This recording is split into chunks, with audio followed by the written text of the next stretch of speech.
Just gonna give you a quick little short here.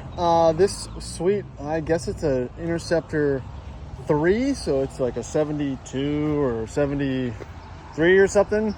Has stopped by the shop for probably a little restoration / mechanical going over.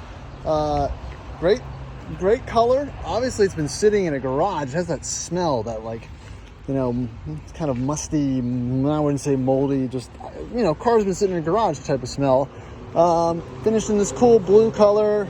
I think these came with a Chrysler 383 or 440. But again, it seems to be in very original, preserved condition. Pop in here real quick. There are miles and whatnot on the odometer. This is an automatic 3-speed, I believe. These are 3-speed.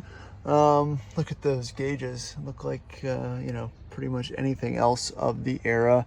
You know, those Jaeger gauges. But yeah, this is an automatic car. Again, this is kind of a cool little Grand Tourer, rear wheel drive, you know, kind of a luxury sports coupe of the day.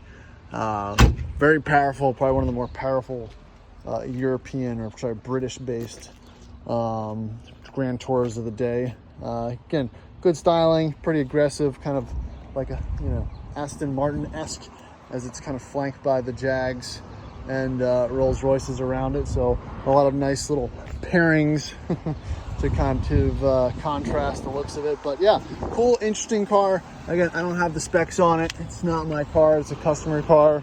So just an interesting pop-up.